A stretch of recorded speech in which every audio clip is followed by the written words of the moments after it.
The content you're about to enjoy comes from the archives of The Best You.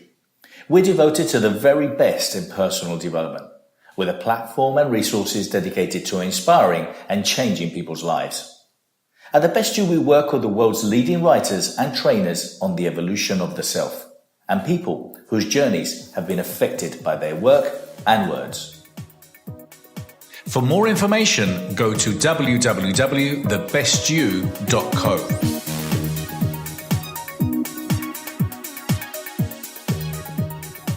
Judymay Murphy is a celebrated international motivational speaker and success coach who has been working at the top of her industry for the past 15 years.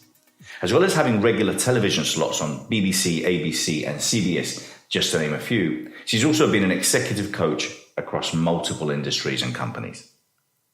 Judymay has an amazing life story. She comes across as she is, a very caring coach and a beautiful human being. She has a lovely quote on her webpage that says that too many people die with most of their dreams undreamt and unlived. And Judymay Murphy rescues you from this painful and avoidable state.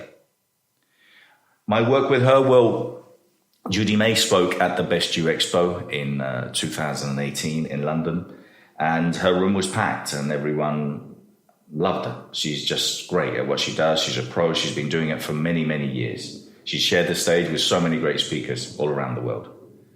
The reason I wanted to interview her was because we have quite a few mutual friends, and one of them is Michael Neal. But I've been following her career for a long time, and I just thought it would be great to share her expertise of what the industry is and her life story. So I'm sure you're going to enjoy it. Thank you. Hi, I'm Bernardo and welcome to Inspiring People. Today I've got the great pleasure of interviewing Judymay Murphy, who's an international speaker, a success coach, and she's been at the peak of her career for the last 15 years. Hi Judymay, how are you? Hello, very well, thank you. Thank you so much for being here today. It's an absolute pleasure. Tell me, where you're from? Where are you originally from? Originally, I was born in Dublin to Irish parents, and then in my first year we moved over to London. Lived in London till I was 8, and then back to Dublin for the rest of my rearing. And how long were you there for in Dublin? Did you school there? I did, yeah. I went to a convent school, all girls, nuns. If you think of the absolutely typical convent education, that's what I had. And there was good aspects and not so great aspects. And then went on and did 7 years of university in Dublin in Trinity College. And since then I've been living all around the world. And was there any subjects in particular you enjoyed at school? I always enjoyed whenever I could get really creative. I liked when I could really go deeper on something. So I didn't like it when we just learned a lesson and then it was left. I liked it when something inspired me to then go on and read more about that, get other books from the library, other books by that author. So if we were doing, say, Sense and Sensibility, I wanted to go off and read Pride and Prejudice and then read everything by every author in that era. So I found that there was usually a couple of subjects that I was being really good at because I was feeling inspired, and then some that kind of fell by the wayside. And then that would change every year. So one year I'd be great at maths, next year I'd be not so good at maths. So it was really quite an emotional experience for me being educated. Any teachers in particular that inspired you? I had a wonderful, so many. I mean, I grew up in a home, as many people did, where there wasn't enough time for the kids. 5 kids, 2 parents, working doctors, elderly grandfather living with us. They didn't really have enough time to give us attention. So I really got a lot of my parenting from my teachers. And so I'm so grateful to all of them for that. They gave me extra time. They really noticed me. They saw how sensitive I was as a child. And so I got a lot of special time with all my teachers. There was one, though, that was pivotal. Her name was Mrs. Mackle, and in what was 6th class in Ireland, so I would have been 11 going on 12, she handed me a copy of Jane Eyre. And she said, I wouldn't give this to any of the other girls in the class. So instantly I felt really super special. She said, but I think you can handle it. It took me 3 months to get through my first reading of Jane Eyre. And it really showed me, what was possible in terms of ideas and worlds. Because the work that I do now, I think about it as creating future worlds, not just kind of navigating through the one that we have. Brilliant. That's lovely. And You told me that you couldn't walk when you were small? Well, I had difficulty walking. I was handicapped. It would look very odd and it would feel very painful. Basically, since I was quite small, since I was about 1 or 2, my legs started to turn drastically inwards and couldn't really support me that well. So I'd be walking along, but it would look very, very strange. It was like beyond pigeon-toed. It was like my knees would actually be knocking off each other. The left was like facing more like that way than straight. And that lasted till I was 12. It was misdiagnosed. They were told that it was a bone issue, whereas in fact it was a muscular thing. And they were told there was nothing that could be done till I was 12. In fact, it could have been fixed immediately. But my parents, being doctors themselves, trusted what the other doctors had told them. Wow. And it, you know what, it made for a very difficult time because you do get mocked. You know, people would imitate me behind my back. People would make comments. You'd hear parents saying things like, "Oh, it's such a shame because she's so pretty," or, you know, things like that, that they wouldn't know that I could hear. If you're in the vicinity of someone and you're talking about them, they're tuned in, they can hear. Yeah. But it also just gave me this amazing sympathy for anybody who's in any way different. And that has really, you know, been a gift in this part of my life. But then I fixed it. So you fixed it. How I did that was when I was 12, they started to do some physio with me, but I was so traumatized by having to go in and be with what I saw as these, like, you know, kids that had very twisted bodies. And I needed to differentiate myself. I needed to say, I'm not that, you know, I'm not that handicapped. And so my parents took me out of it before the problem was solved because I was just too traumatized. It was just too difficult. But then it was the 80s, so baggies were in style, baggy trousers. That saved me. You develop tricks. You know, you develop these little defenses that protect you in the beginning, but then they start to be something that become part of the problem. It's like, you know, all aspects of the way we build our personalities, what starts out really early on as something that was to save us and protect us from a certain situation, later on in life can stop us from moving forward. So I learned how to arrive early so that no one would see me walk into a room. I learned how to dance really well so no one would guess that I couldn't walk. I could dance before I could walk, as the saying goes. But then when I was 19, there was this guy I'd had a crush on for about a year, and I caught him imitating me behind my back. Oh. And I was just devastated. It was one of those moments of just, okay, now things have to change. And I remember one of the doctors had said to my mother that ballet and dance would be key. So I just got myself to a dance studio and started to dance for 2 hours every night while I was in college. And for the first 2 years, it was hideous. It was so shameful. It was just the physical pain was pretty intense, but just the embarrassment of not being able to do anything that anyone else could do and knowing that everyone was looking at you, all the, you know, the people who were just viewing outside, kind of saying, you know, what's she doing in that class? So it was tough, but job got done. That made you stronger. Made me stronger. And it also created this great kind of physical workout ethic that a lot of kind of more intellectual people just don't have. So I've had the habit of working out every single day since I was 19. So now that I'm in my late 40s, you know, things like doing a yoga class every day, horse riding, dancing, all those things don't feel like, oh, now I have got to go and do it, because it's just always been part of the conditioning. And what did you study after you left college?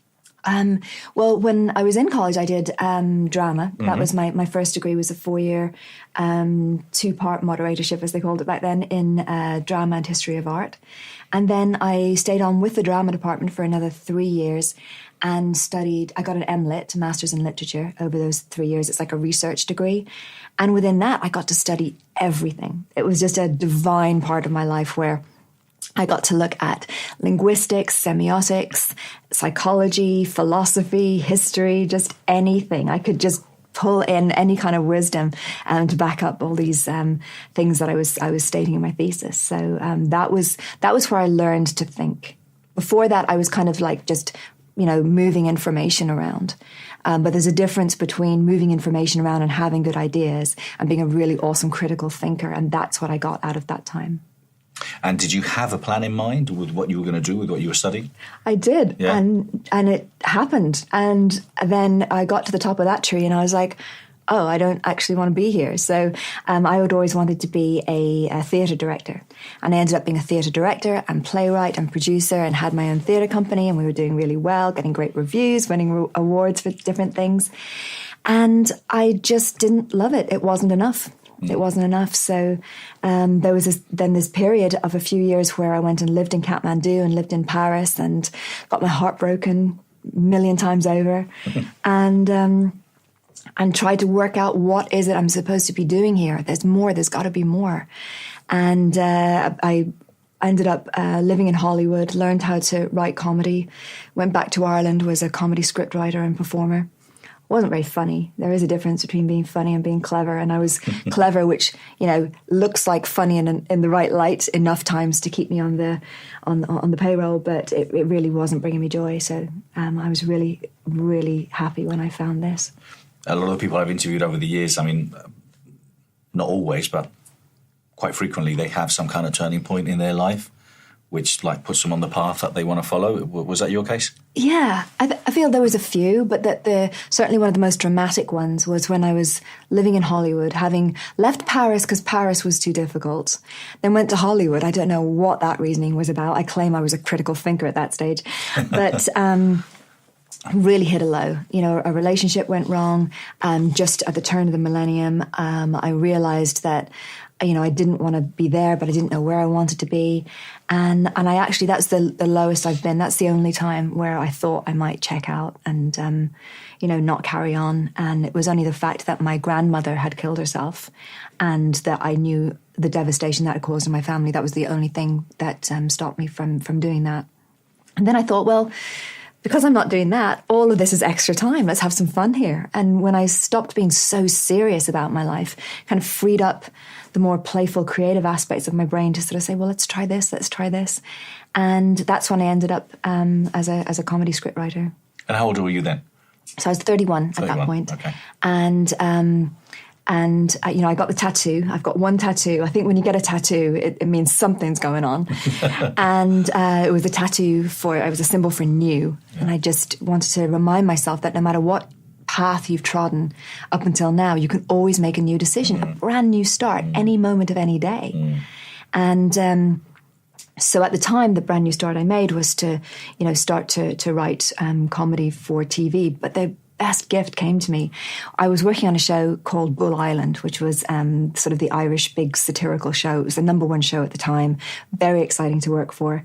And because I didn't know anything about politics, I would do the skits about infomercials and commercials and pop stars. And late one night, I saw this infomercial for Tony Robbins' Personal Power 2. And I thought, that is too funny. All these people talking about, I can make 5 times more money and I was, happier than ever. I thought, that's hilarious, but I don't really understand what it is. So let me send away for this thing, whatever it is, listen to a couple of tapes, cassette tapes back in the day. It was tapes. And then I'll write a really good sketch. So I was going to be mocking it. I was going to be making fun of it. Listen to the first tape, listen to the second tape. By the time the 30 days was up, I had quit my job, was making 5 times more money, was way happier than I'd ever been. Everything that had been said in the infomercial had actually happened. And I ended up writing an essay for the Irish Times magazine called Cinderella Cynic. And then I was just on a brand new path and very quickly started to get all the different training that I needed. And within a few months was back on television in Ireland as the life coach, the success coach on Ireland AM, which was the only Irish breakfast TV show at the time. If you're interested in working with me, contributing to the magazine, maybe speaking at any of our many events around the world, partnering or licensing The Best You, go to www.thebestyou.co. You've said it just briefly that it's never too late, and that's kind of a common denominator that we keep finding and we keep sharing because it's true. It's never too late. So you got the CDs, the tapes, you did it, and then what happened then? Because obviously you continued on a journey of learning and growing. Well, the great thing was that as I started to meet people at the live events, they would suggest different teachers. So I ended up, studying with Wayne Dyer, Robert Kiyosaki, all the people that you and I would know, Jack Canfield, and whoever was around. I would study that. I was just an absolute sponge for 3 years, and I was good at making money, so I could, make some money fast and then go off and study around the world for a few weeks and then go back and make another little bit of money. So that enabled me to, climb the ladder quite quickly. And then I started to realize that, that there was a place where these people had got their information. So I sort of went back a step, and I, then obviously, discovered about Richard Bandler and John Grinder and Maxwell Maltz and, all the greats from the first part of the 20th century. Florence Scovel Shinn, huge favorite of mine. And then I just went even further back, and I started to look at, all the philosophers. David Hume has always been a great inspiration to me. And right back to Aristotle and even further back than that, and just realizing, wow, you can go right to source and you can work out, well, why did people make these tweaks as they went along? So I kind of set myself up from the beginning as someone who was going to study really, really deep. And now the great thing is that when anyone comes to me with any kind of an issue, I have such an enormous kind of toolkit that I'm not just having to do it in one fashion, that I can kind of hop around and say, right, who would be useful? What would be a really good way to approach this person at this time? So I know you do NLP, transactional analysis, CBT. I mean, yes, you use so many things. You come across so empathetic and so passionate with the way that you train and you speak to people. I just love them so much. So much. I think I'm going to cry now. Oprah moment. I think we're so brave. Yeah. I think we're amazing as a species. I really, really do. And for me, like, sometimes the person is a really impressive one is a person who's been through a really difficult time and just simply got up that next morning, made themselves some breakfast, took a shower, and walked out the door. And that to me is like, they're my heroes. They're my heroes. Because sometimes the people who are doing the big flashy stuff, and I've got a lot of like Hollywood friends, and I know a lot of very famous people, and they are great and they do work hard and they do inspire me. But sometimes it's just the people who, are not yet getting the big rewards. And I want to be able to be there for them and say, this is really great. Now let me help you, because I know some stuff that can make things much, much easier and can also start to get you some rewards in life so you don't have to struggle so much. So who do you ultimately help? And kind of, because, you've probably got all sorts of clients coming to you, but what would you say kind of is the common denominator of how you help people? So I guess it falls into three different categories. So one is like the superstars. So the A-listers in Hollywood, the big speakers, the household name speakers, I'm their coach. So there's that. And then another section is people who have been very hurt. So people who are very well educated, very capable, very giving, and can't understand why they keep getting into these relationships that don't work, whether those are business relationships or personal relationships, or, why is it I've worked so hard for so long and it still hasn't clicked yet? So those would be the people that I mainly deal with in sort of workshop situations.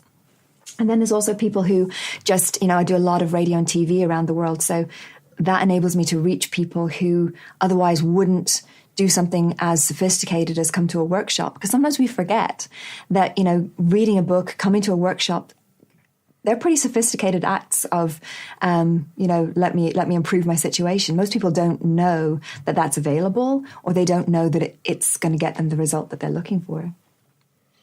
Yeah, there's a stat running out there, which I don't know how true it is, but it is quite disappointing if it is true, that 80% of the books that people buy don't actually get read.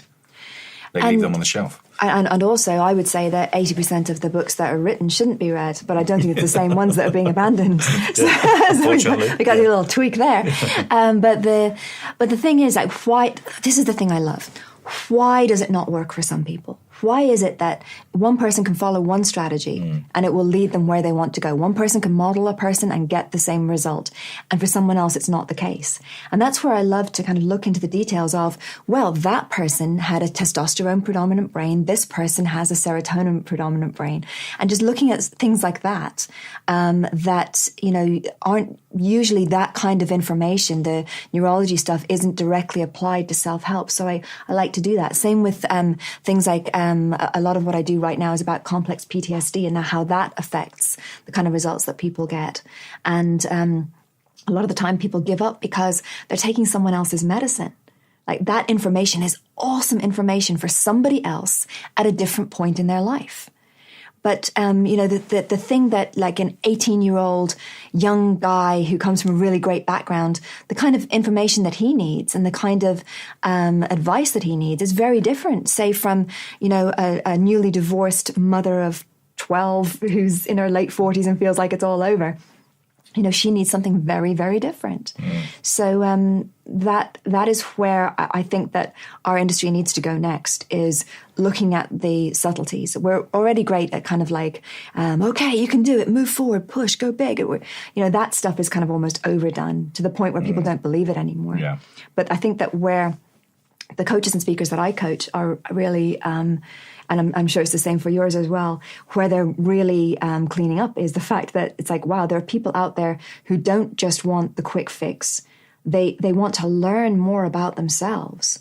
They really want to change the in to change the out. They don't want just this cosmetic kind of, those TV shows where they go and they change the curtains and then they go and they get a brand new sofa and voila, your life's supposed to be better. I think people are realizing that you can't do a self-help version of that on yourself either. Yeah. One of the things that you were just saying, and what I come across is the fact that a lot of people don't necessarily, as you mentioned, take action. And one of the way I see it is that there's so many people reading books and there's so many people attending seminars and many seminars, but then they don't necessarily take action. But not only they don't take action, is they don't feel that there's a moral responsibility to actually make the world a better place. So I'm trying to work towards getting people to understand that all these learnings and everything that they're actually doing, it's not only to enhance their lives, but to help and make a difference socially, personally, professionally, and globally. What's your thoughts regarding that? My thoughts are that there's two camps with that. There's the people who are all about making things happen for themselves, and they need that information exactly as you've just said it, and there are many of them, and they need to be reminded again and again it's not just about you, and they need to be shown how they feel better when they're part of something bigger. Then you have the people who have been too focused on others for most of their lives, and they don't have a sense of self. And for those people, they need to be told, no, don't contribute. Don't focus on anybody else. Don't be loving out there. It's got to be all focused in until you find that place of harmony, until you are financially free, until you are healthy, until you have a sense of that you exist and you are as important as everybody else. So there is that. But just a really interesting point you made about people not taking action. I love to just explain to them, it's not about fear. It's not about that you've got to kind of get all tough and just burst through something. But your brain is brilliant. Your brain knows exactly why it's doing what it's doing. Your brain is trying to keep you alive at all times. So if it's not making something happen, it's either because it doesn't believe that it's going to make a big enough difference, or it doesn't believe that it's even going to happen, or that it's too fuzzy what it has to do. There's not enough specific commands going in saying, do this, do this, do this. Or it knows what it has to be done, it knows that I can do this, but it's just chunked so big that people go into overwhelm. Or that they've got all that stuff sorted and they have just a sense of shame, just a kind of a toxic sense that they inherited from childhood of, but I'm not good enough. And that just keeps them kind of like retreating and self-protecting. So when we can untangle, well, which of those are you doing? And in what circumstances? And how can we get you to, get those right, then people, it's kind of like all green lights and they can just start to take that action. Great advice. So you were saying that one of the ways that you actually share a lot of what you do is through TV. Tell me a little bit more about your TV work. Okay. What you've done and what you're doing. Well, I started out in TV when I was still doing theatre things. I was kind of like a cultural talking head, and I go on and I talk about very, very clever things. Also, I used to run the Anti-Nazi League. I've always been big on fighting fascism and racism, and anytime I had organised a march, I would kind of go on TV. So I was pretty comfortable with television and radio. adore radio. I've been doing BBC radio for the last 12 years now, and it's one of my favorite things that I do. But I'll do television as well. And I love these kind of interviews because we can really get into some kind of depth. Whereas normally on TV, it's 3.5 minutes. Yeah. And even the big superstars only get 3.5 minutes. But the good thing about TV is the people that you want to talk to are watching. So by the time my first book came out in the US, I was doing a book tour. I knew how to phone up a TV show, how to ask for the researcher, how to pitch myself in a way that would be interesting to them. So I wasn't just saying, hey, I'm in town and I've got a book, how about it? But I knew what they would actually be interested in. So I was able to start to do a lot of big shows all around the USA pretty early in my career. Yeah, tell me a little bit more about your TV work, what you've done and what you actually do now. So, I've done loads of shows all around the world. And what I really love about it is that you pick up the unexpected people. I always think that, the universe, God, however you want to term it to yourself, the higher power is definitely involved in some way. And that whenever I go on TV, I get very excited because I always imagine that there's a person who would never have heard something that I've said. Because often you got to get up very early to do those breakfast TV shows. You're sort of up at 4:30 to go and put makeup on and roll yourself out there by 7:00. And but I always remind myself that I'm going to say something that is going to make a significant difference to someone else's life, and that's why I love doing TV around the world. And the great thing is that now the producers are starting to realize that there's something in this. That I think they're still working out the format. I think that now any kind of self-help shows are still being done on a very surface level. It's very much like, and it's good, change what's in the cupboard, get someone to be able to be confident enough to go up and ask someone out and that kind of stuff. But I think there's so much more that hopefully now that people are able to do shows like this, that it's not just the terrestrial stations and people are taking more control over the output. I think we're going to be able to go into that depth a bit more. Yeah, I agree. I think it's very exciting times. I think, kind of when they ask you what you do, listen, we're in the business of personal and professional growth. But it's simply educational. And just people, that's what it is. We're educating and teaching people and providing them tools that they can hopefully have a better life. But I've got to say, I've been coming across this for so many years that, like Richard says, do you speak to the blind every day? A lot of people simply don't get this business. They don't get the industry and the massive growth and potential it has. To find out more about our latest projects, get a free coaching lesson or download my book, go to www.bernardo-moya.com. Well, the thing is, I used to get very annoyed about that. I used to be like, I used to get very tough on myself, not on them. Like they are where they are. There's no point ever getting irritated with where someone's at. But I used to get really irritated with myself, thinking that somehow it was my job to get them to get it. And then I realized that, well, that's why there's so many of us.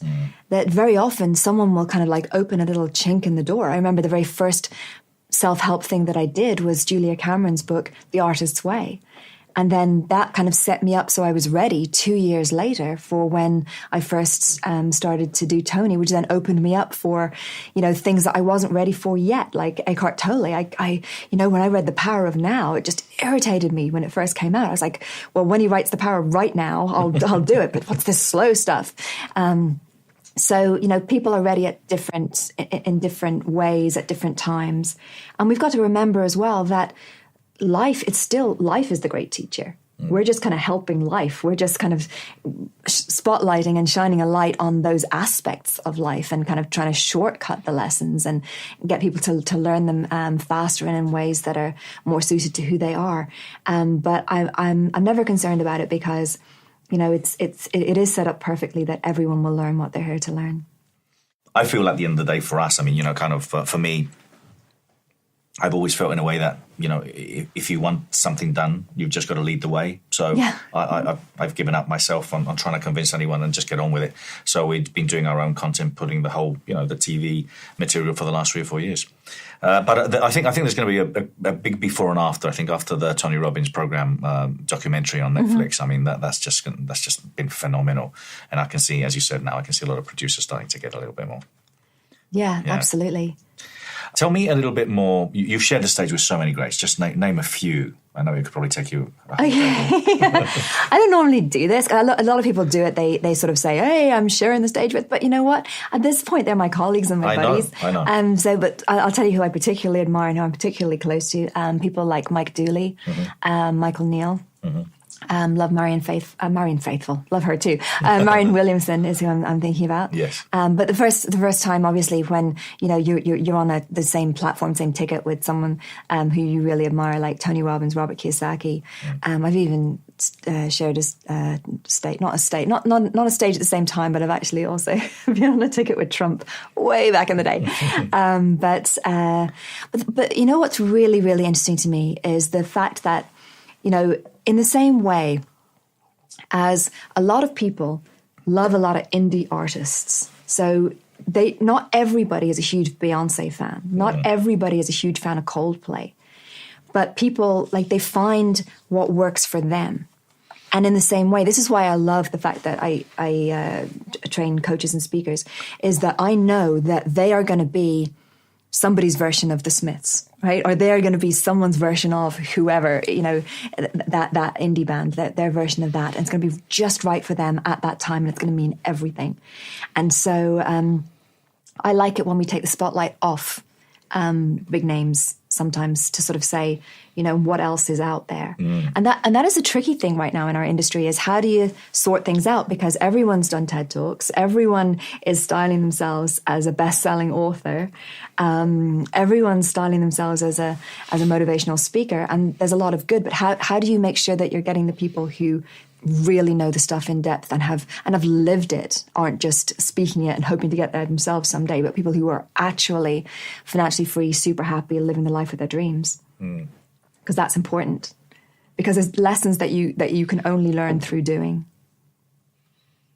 And absolutely. And the thing is that there aren't that many, as we know. What would you say your best assets are? My best assets? I keep going. I think there's that, the fact that, I'm very sensitive, and I have trained myself how to not get so completely closed down by any sort of surprise or anything negative. And that's, the basic toolkit for that took me a long time. I used to just cry all the time. I used to just be miserable, anxious. Oh my goodness. It was really interesting. Like when I was a kid, I was one of these kids that was just like a shaking little chihuahua. I didn't speak to anybody. I'm kind of catching up with that now. I didn't push myself forward. I was just like always in the corner, always with my shoulders up, my head down, fearful. I was just terrified all the time. And the good thing was then I escaped into books. But then, as I was a teenager, I had to learn how to come out of that. But still, in my early 30s, still when I started, to be out there on the road doing this, I would get a lot of really tough emotional knocks. So I think the fact that I'm sort of living proof that you can radically change your body, your life situation, your emotional set point, if you like. The fact that I'm happy every day now, no matter what's going on. It's like, wow, this actually works. And that's a really, really lovely thing. I would say another strength that I have is the ability to be like hyper creative around any situation. So when people are feeling really, really stuck, that we can find a brand new way to see around corners and to make it happen. And then I guess the last thing, might as well do it in threes, is that because I have felt so hurt so much of the time in my life, I really get it. I really get it when someone's sitting in front of me and they're saying, I broke up with someone, or I don't feel ready for this. I get that it's not just a statement of strategy. It's not just about, of course you're ready, off you go. It's kind of like that I can actually sit there for that extra minute and go, yeah, I get it. I really get it. And they know that. You can't fake that. You really can't. Like Emerson says, use what words you will. You can only ever speak that which you are. So I stopped trying to be other people who I thought were great. And I'm just like, let me just be the best Judymay Murphy that I can be. Well, it comes across every time I see you, every time I talk to you, and I'm sure it's coming across now too. And you've always got such a lovely smile. What drives you now? What drives me now is next level. So once you've made the dream come true, there's a thing called the dream beyond the dream. And so now I'm able to just be a little bit more open to the dream coming to me rather than me having to chase it down. So things like, when we first met, I was just kind of like, okay, cool. Here's this new person that I hadn't met before, that I'd obviously heard of, but we hadn't worked together in any way. And so I'm loving that right now, that now people are coming to me and I'm able to pick and choose a bit more. I'm starting to write my next book. So it's been a little while since I've got 7 books out now in 28 different countries. And I was kind of coasting for a bit, because, you sort of hear that this is coming out in Norway next year. You think you're kind of sorted on the publishing side of things. But I think as well, there was a lot that was marinating. There was a lot that was processing, and I'm very, very excited now to produce that next work. When is it coming out? That is coming out in 2018. I always use proper publishing houses, big publishing houses like HCI in America, Random House, the big houses in every country, because I just feel that they really know what they're doing, and it just gives an extra level of distribution, an extra level of credibility to get you on the big TV shows. And I really encourage people to make sure you're not just going the easy route and getting self-published when there's these incredible companies out there that can make it happen for you big time. Now, you've helped many over the years. Is there anyone in particular that's helped you? Well, as you know, whenever you're coaching someone, you're coaching yourself anyway. You're just, you're learning. You're saying, I'll make a grand statement from the stage, and there's always a little part of me going, "Did you get that, Judymay? Did you get that? Are you going to do that too?" And then I do follow through. But people who, do you know what? Morrissey was the person who probably helped me the most. Morrissey from the Smiths.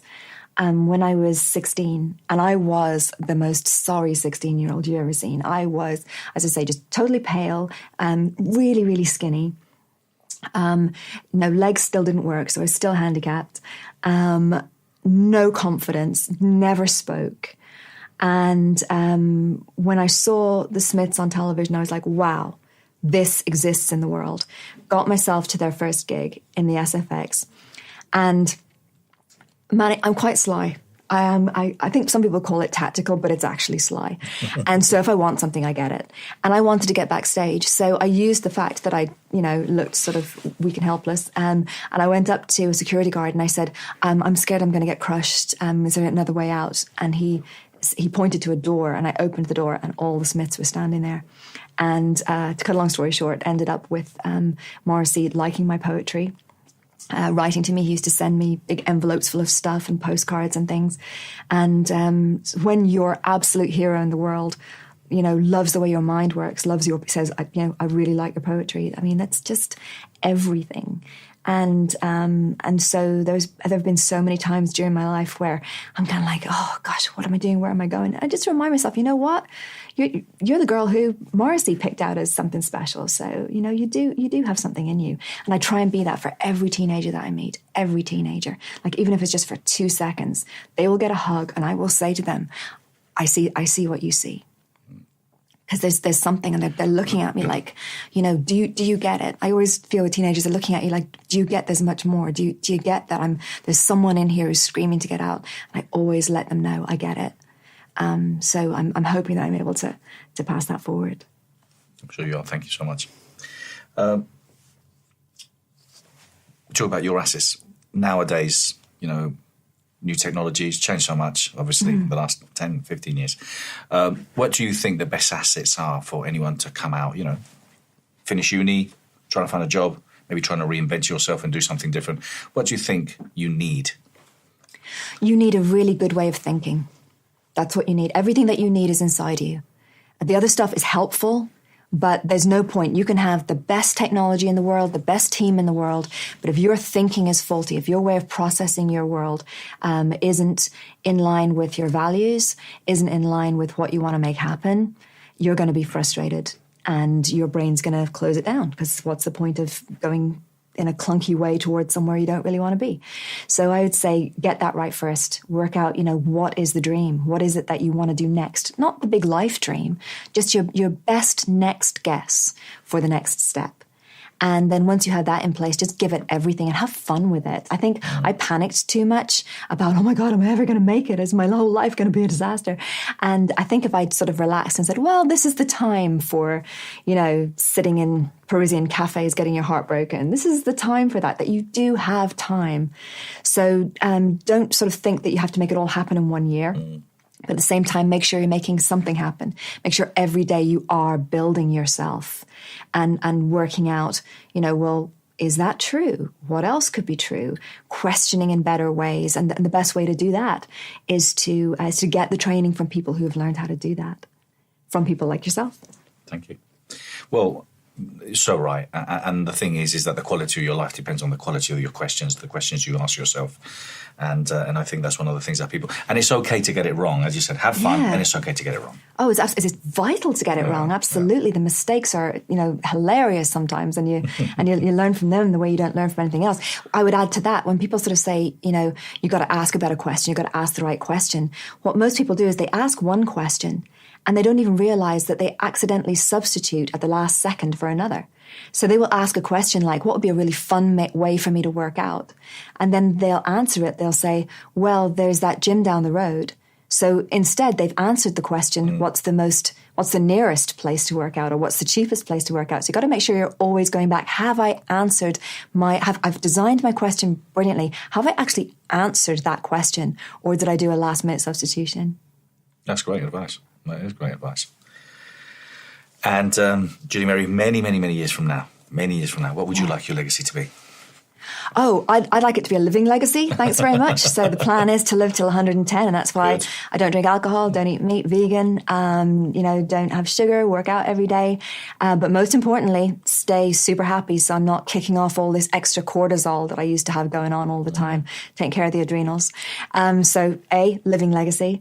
And I don't mind if people don't know that it was me. In fact, I'd be all right. I'd be absolutely fine with people not being able to trace it back to me, because I would love it if they traced it back to the person that I helped.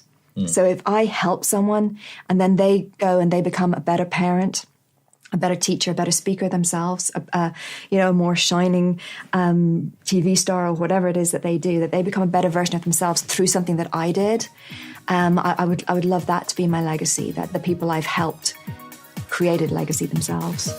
Absolutely. Well, thank you so much. Thank you. Thank you. And thank you so much for watching Inspiring People. Thank you. That was great.